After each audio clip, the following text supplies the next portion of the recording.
ನಿನ್ನ ಹೆಂಡತಿ ಊರಿನಿಂದ ಯಾವಾಗ ಬಂದಳು?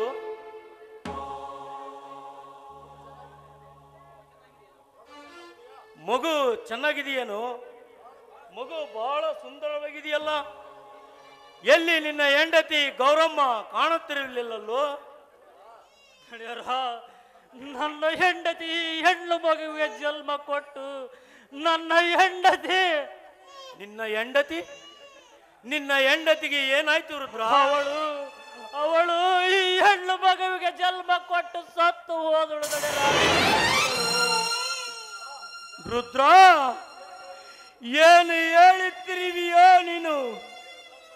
ನಿನ್ನ ಕಲ್ಪನೆಯಲ್ಲಿ ಕಾಣದಂತೆ ದುರಂತವನ್ನೇ ಮಾತನಾಡುತ್ತಿರುವಿಯಲ್ಲೋ. ತವರ ಮನೆಗೆ ಹೋಗಿ ಬರುತ್ತನೆಂದ ಹೇಳಿದ ನಿನ್ನ ಹೆಂಡತಿ ನಿನ್ನ ಬಾಳನ್ನೇ ಬರೆದು ಮಾಡಿ ಕಳಿಸಿದಳಲ್ಲೋ ರುದ್ರ. ಇವತ್ತು ನಿನ್ನ ಹೆಂಡತಿಯೂ ಸತ್ತಿಲ್ಲ ರುದ್ರ, ನಿನ್ನ ಹೆಂಡತಿಯೂ ಸತ್ತಿಲ್ಲ. ನನ್ನ ಒಡ ಹುಟ್ಟಿದ ತಂಗಿ ಸತ್ತಿದ್ದಾಳೆ ರುದ್ರ, ನನ್ನ ಒಡ ಹುಟ್ಟಿದ ತಂಗಿ.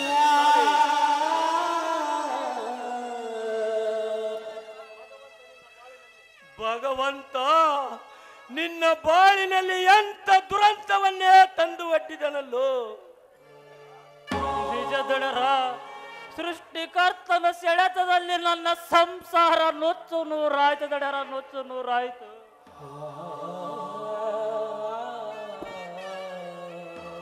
ಬಡತನದ ಬೇಗುದೆಯಲ್ಲಿ ಬಾಳುವೆ ಎಷ್ಟೇ ಭಾರವಾದರೂ ಭಯ ಪಡದೆ ಬದುಕುತ್ತಿದ್ದೆವು ನಾವಿಬ್ಬರು ಗಂಡ ಹೆಂಡತಿಗಳು. ಬದುಕೆಂಬ ಬಂಡೆಯನ್ನು ಜೋಡು ಎತ್ತುಗಳಾಗಿ ಜಗ್ಗುತ್ತಿದ್ದೆವು. ಇಂದು ಒಂದು ಬಂಡೆಯ ಒಂದು ಚಕ್ರ ಕಳಚಿ ಹೋಯ್ತು. ನನ್ನ ಹೆಂಡತಿ ನೀಡಿದ ನನ್ನ ಮಗಳು ಅನಾಥಳಾದಳು. ಈ ಪಾಪಿ ಹುಟ್ಟದಿದ್ದರೆ ಖಂಡಿತವಾಗಿ ನನ್ನ ಹೆಂಡತಿ ಸಾಯುತ್ತಿರಲಿಲ್ಲ. ಖಂಡಿತವಾಗಿ ಸಾಯುತ್ತಿರಲಿಲ್ಲ. ನಿನ್ನ ಕಲ್ಪನೆ ತಪ್ಪಾಗಿದೆಯಪ್ಪ, ತಪ್ಪಾಗಿದೆ. ಕೈ ಸುಟ್ಟದ ದೀಪದ ತಪ್ಪಿಗೆ ಪ್ರಣತಿಯನ್ನು ಒಡೆಯಬಾರದಪ್ಪ, ಪ್ರಣತಿಯನ್ನು ಒಡೆಯಬಾರದು.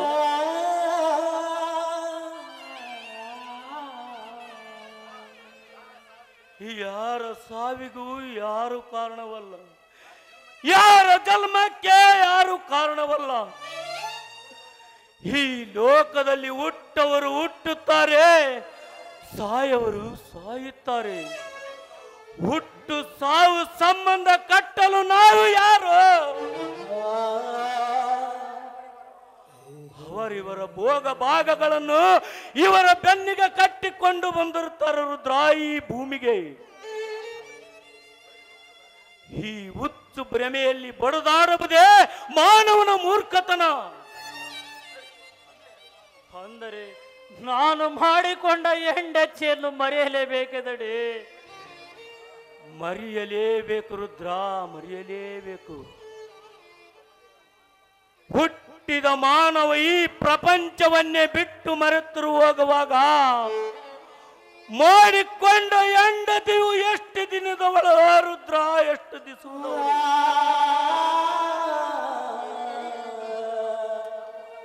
ನಮ್ಮಿಂದ ಮಾಯವಾಗಿದ್ದಲ್ಲ ನಾವು ಮರೆಯಲೇಬೇಕು ರುದ್ರ. ಮರೆಯಲು ಮನಸ್ಸನ್ನು ದೃಢ ನಿರ್ಧಾರ ಮಾಡಿಕೋ ರುದ್ರ.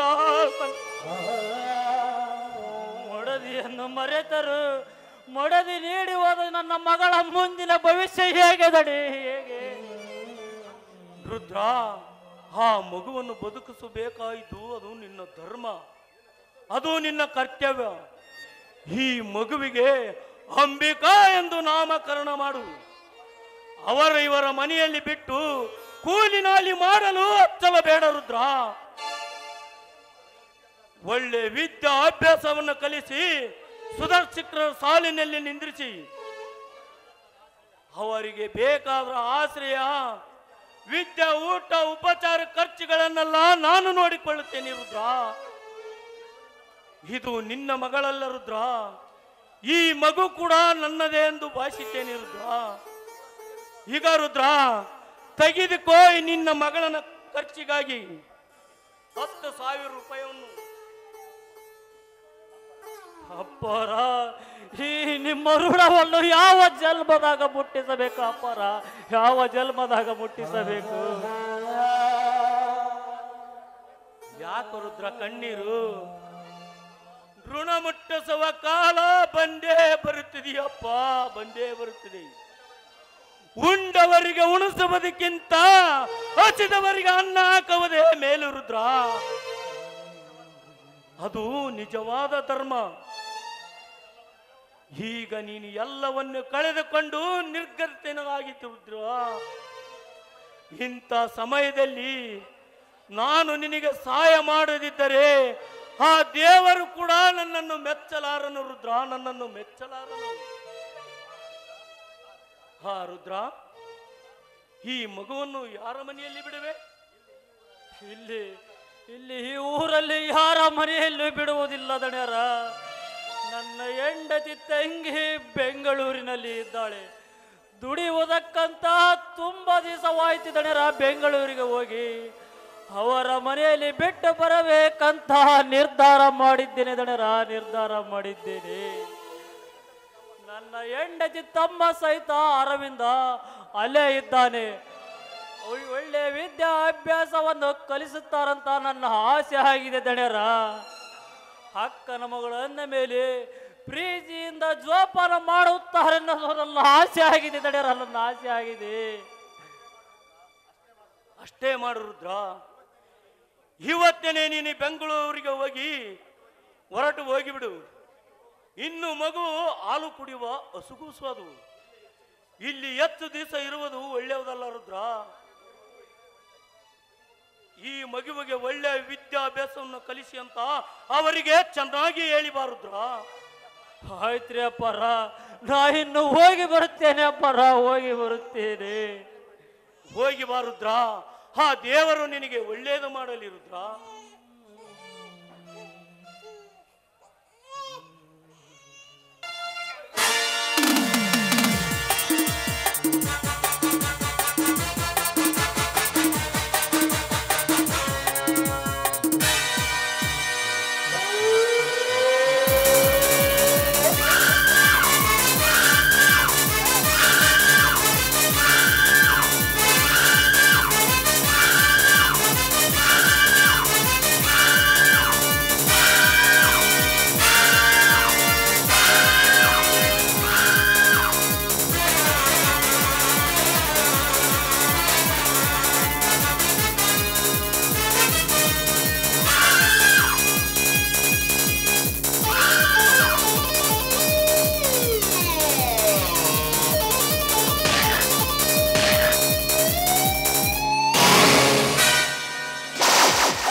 ನನಗೆ ತಕ್ಕ ಮಗನಾಗಬೇಕೆಂಬ ಮಮಕಾರ ಎತ್ತವರ ಮುಡಿಲಲ್ಲಿ ತುಂಬಿಕೊಂಡಿದ್ದರು. ನಿತ್ಯ ನನ್ನ ಮನದಲ್ಲಿ ಕಾಡುತ್ತಿದೆ 10 ಮನೆಗಳನ್ನು ಮುರಿಯುವ ಕುತಂತ್ರದ ಕಾಳಗ.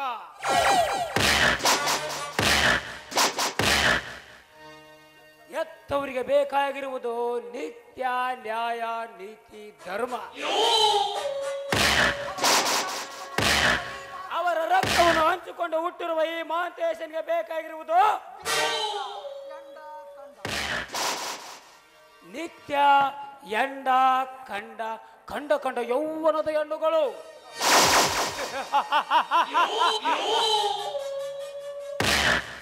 ಎತ್ತವರಿಗೂ ಎತ್ತ ಮಗನಿಗೂ ಅದೆಷ್ಟೊಂದು ಅಂತರ.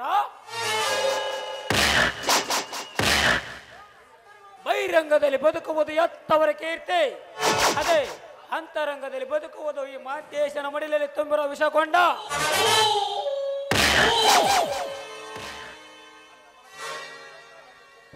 ಮರದಿಚ್ಛೆಯಂತೆ ನಡೆದರೆ ಮಾತ್ರ ಮಹಾಂತೇಶ.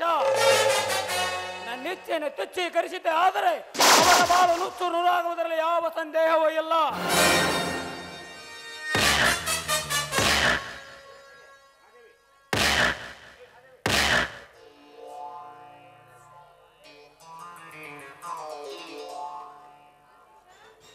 ಅಮ್ಮ ಅಮ್ಮ ಏನಪ್ಪ ನೀನು? ಅಲ್ಲ, ಬೆಳಗ್ಗೆಯಿಂದ ಮನೇಲೇ ಇಲ್ಲ, ಎಲ್ಲಿಗೆ ಹೋಗಿದ್ದೆ ನೀನು? ಅಮ್ಮ ಮನೆಯಲ್ಲಿ ಕಾಲ ಕಳೆಯಲು ತುಂಬಾ ಬೇಸರವಾಗಿದೆಯಮ್ಮ. ಅದಕ್ಕೆ ಸ್ನೇಹಿತರನ್ನ ಕಾಣನೆಂದು ಭೇಟಿಯಾಗಲಿಕ್ಕೆ ಹೋಗಿದ್ದೇನಮ್ಮ. ಏ ಮಾಂತೇಶ, ನೀನು ಬೆಂಗಳೂರಿನಿಂದ ಈ ಊರಿಗೆ ಬರುವುದೇ ಅಪರೂಪ. ಅದು ಬಂದ್ರೆ ಬರೀ 4 ದಿವಸ ಮಾತ್ರ ಮನೇಲಿರ್ತೀಯ. ಆ 4 ದಿವಸದಲ್ಲಿ ಒಂದೇ ಒಂದು ದಿವಸ ಮನೇಲಿರ್ಬೇಕು ಅಂತ ನಿನಗೆ ಅನಿಸಲ್ವೇನಪ್ಪ? ನೋಡು, ಬೆಳಗ್ಗೆಯಿಂದ ನಿನ್ನ ತಂದೆಯವರು ಒಂದೇ ಸಮನೆ ಮಾಂತೇಶ ಇಲ್ಲಿ ಅಂತ ಕೇಳ್ತಾ ಇರ್ತಾರೆ. ಕಂದ, ಅವರ ಸಮಾಧಾನಕ್ಕೋಸ್ಕರನಾದ್ರೂ ಇವತ್ತೊಂದು ದಿನ ಮನೆಯಲ್ಲಿರು, ಆಯ್ತಾ? ಅಮ್ಮ ಇದೇನಮ್ಮ ಇದು? ಚಿಕ್ಕ ಮಗುವಿಗೆ ಕುಡಿಸಲು ಹಾಲು ಬಂದನು ನನಗೆ ಕೊಡಲು ಬಂದಿರಿಯಲ್ಲಮ್ಮ. ನಾನು ನಿನ್ನ ವಯಸ್ಸು ಚಿಕ್ಕ ಮಗು ಮಾತೇಶ ಅಲ್ಲಮ್ಮ. ನಿನ್ನ ಎತ್ತರಕ್ಕೆ ಬೆಳೆದು ನಿಂತ ಪ್ರಾಪ್ತ ವಯಸ್ಸಿನ ಮಗನಮ್ಮ ನಾನು.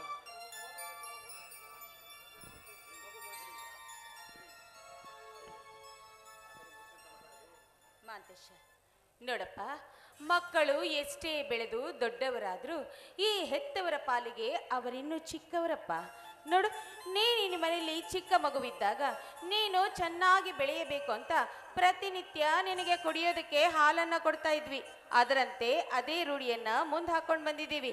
ಮಾಂತೇಶ, ಹೆತ್ತ ತಾಯಿಯ ಕೈಯಿಂದ ಹಾಲು ಕುಡಿದಷ್ಟು ಒಳ್ಳೆಯದೇ ಹೊರತು ಕೆಡಕಲ್ಲ. ತಗೋಕಂದ. ಅಮ್ಮ, ಎತ್ತ ಕರಲಿನ ಪ್ರೀತಿ ತಿಳಿಯರಾದೆ ಏನೇನೋ ಮಾತನಾಡಿ ಬಿಟ್ಟಿದ್ದೀನಿ. ದಯವಿಟ್ಟು ತಪ್ಪು ತಿಳಿದುಕೊಳ್ಳಬೇಡಮ್ಮ. ಇಲ್ಲಮ್ಮ, ಕುಡಿ ಬಂಗಾರ, ನೀನು ಕುಡಿ ಮನೆ.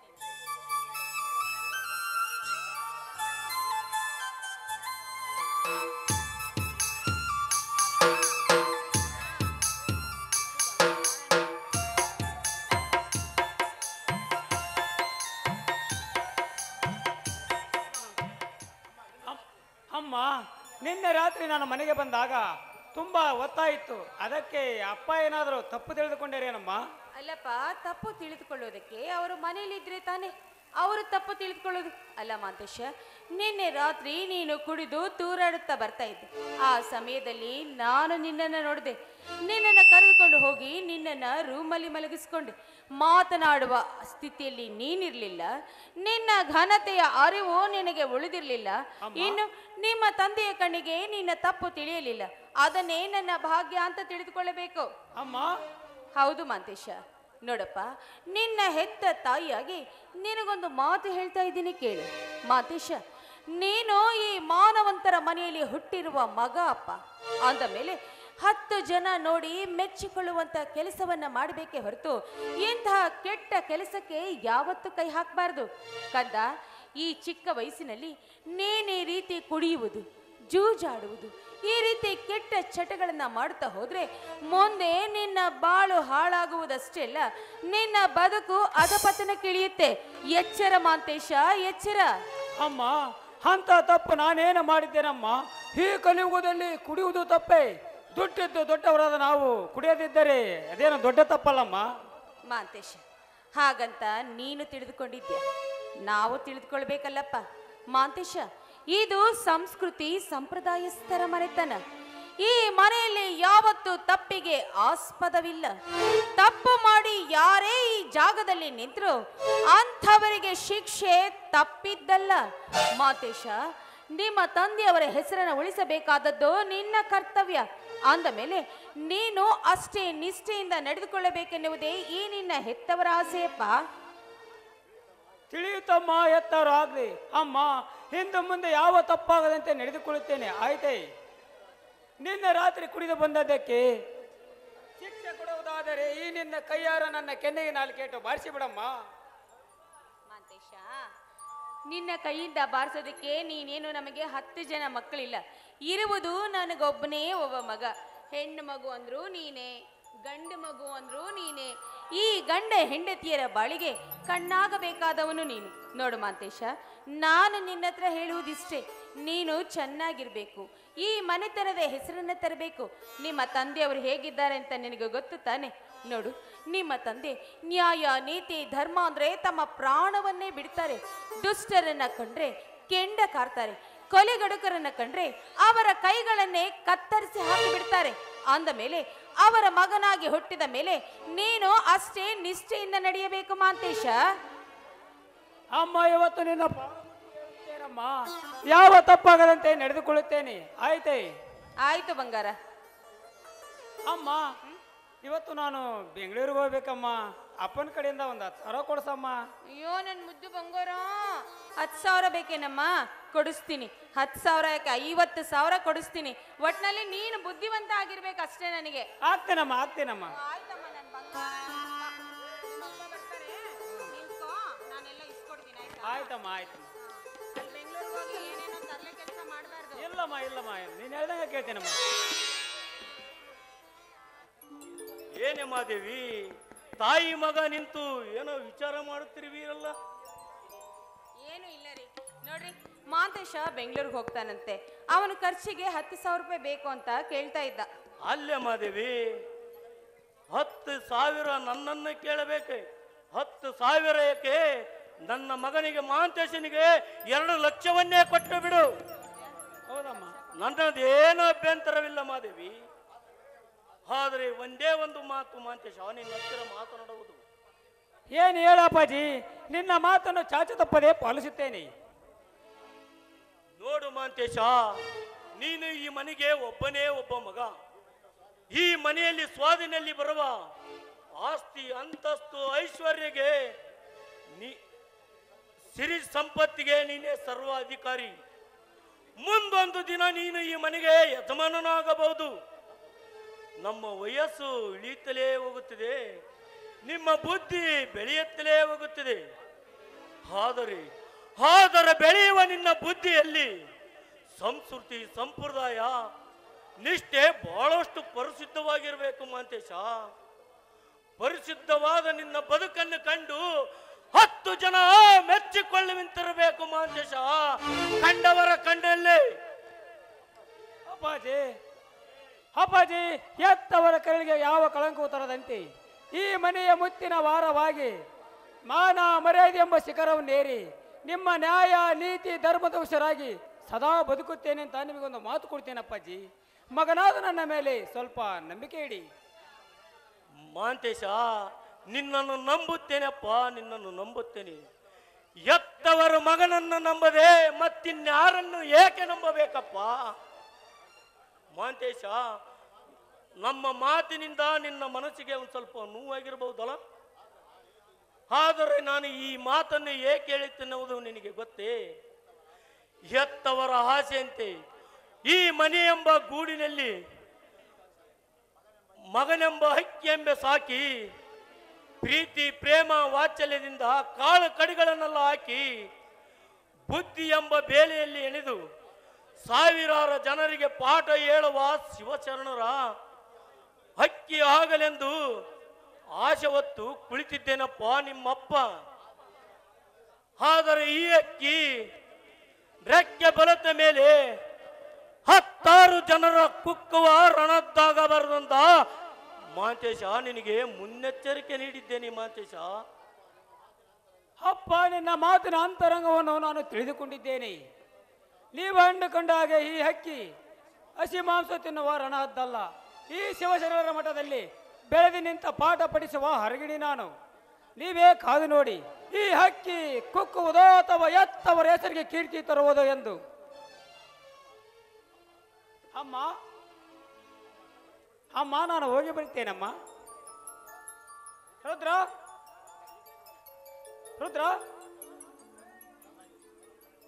ಏನೋ ರುದ್ರ, ಚೆನ್ನಾಗಿದ್ದೀಯೇನೋ?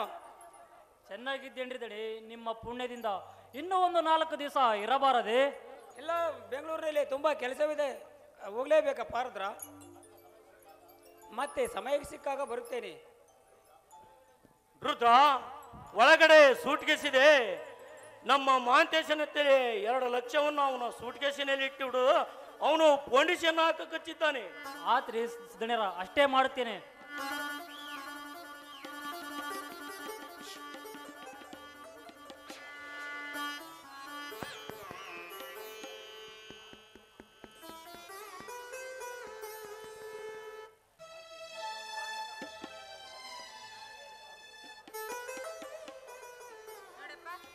ನೀನ್ ಊರಿಗೆ ಹೋದ್ಮೇಲೆ ಆಗಾಗ ನಮ್ಮನ್ನ ನೆನಪು ಮಾಡ್ಕೊಂಡು ಫೋನ್ ಮಾಡ್ತಾ ಇರೋ, ಮರ್ತು ಬಿಡ್ಬೇಡ.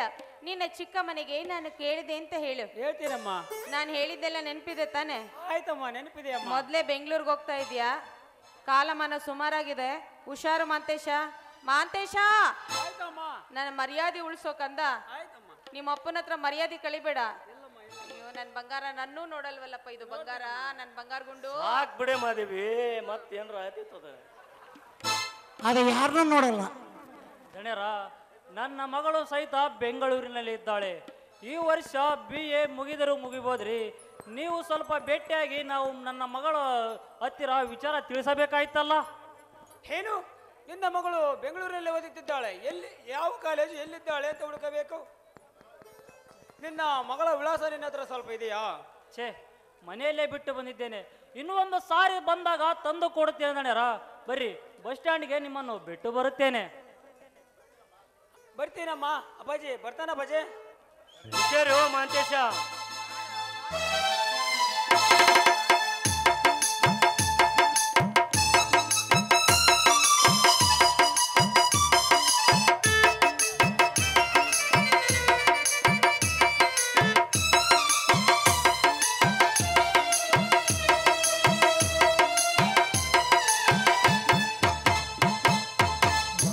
ಸಂಸಾರ ಆನಂದ ಸಾಗರ, ನಮ್ಮ ಸಂಸಾರ ಆನಂದ ಸಾಗರ. ಪ್ರೀತಿಯೆಂಬ ದೈವವೇ ನಮಗಾಧಾರ, ಆ ದೈವ ತಂದ ವರದಿಂದ ತಾನೇ ಬಂದೆ. ನಮ್ಮ ಸಂಸಾರ ಆನಂದ ಸಾಗರ, ನಮ್ಮ ಸಂಸಾರ ಆನಂದ ಸಾಗರ. ಪ್ರೀತಿಯೆಂಬ ದೈವವೇ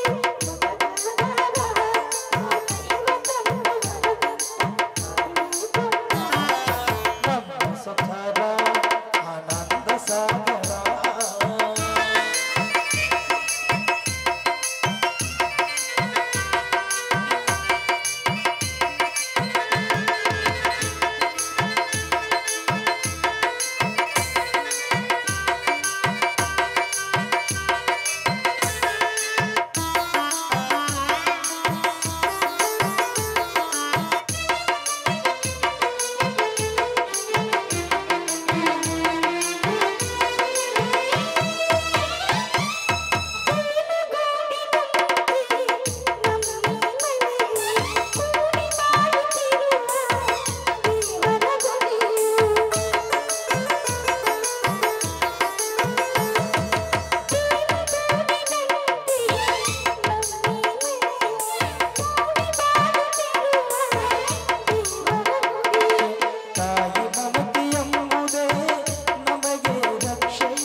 ಒಂದು ಕೋಗಿಲೆಯ ಕಂಠದಿಂದ ಒಂದು ಇಂಪಾದ ಗೀತೆಯನ್ನು ಆಡುತ್ತೇನೆ. ನನ್ನ ಅಯ್ಯೋ ಇಂಪಾದ ಗೀತೆ. ವಯಸ್ಸಾದ್ರೂ ನಾಚಿಕೆ ಅನ್ನೋದಿಲ್ಲ ನಿಮಗೆ.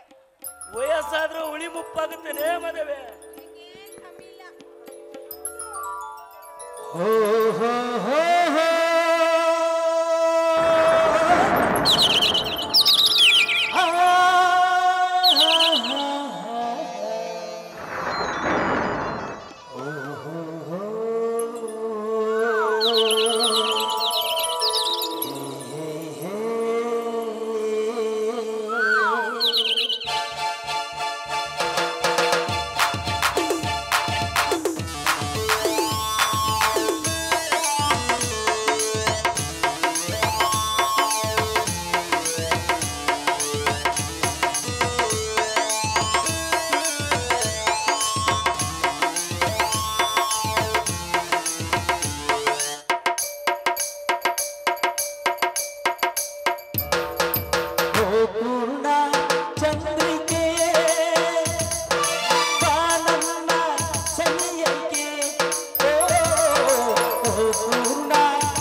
ಓ ಪೂರ್ಣ ಚಂದ್ರಿಕೆ ಬಾ ನನ್ನ ಸನಿಹಕ್ಕೆ ಓ ಪೂರ್ಣ ಚಂದ್ರಿಕೆ ಬಾ ನನ್ನ ಸನಿಹಕ್ಕೆ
ಪೂರ್ಣ ಚಂದ್ರಿಕೆ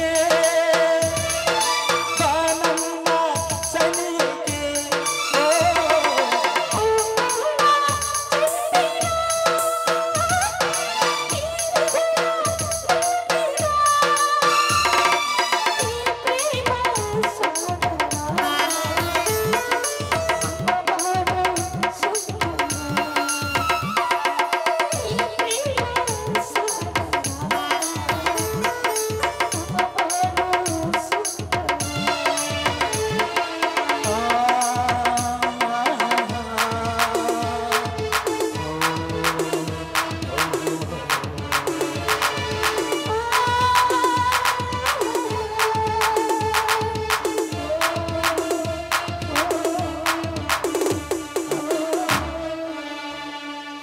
ಮಾದೇವಿ, ಹೊಟ್ಟೆ ತುಂಬಾ ಹಸಿವಾಗಿದೆ, ಊಟಕ್ಕೆ ಬಾರಿಸಬಾರದು ಮಾದೇವಿ.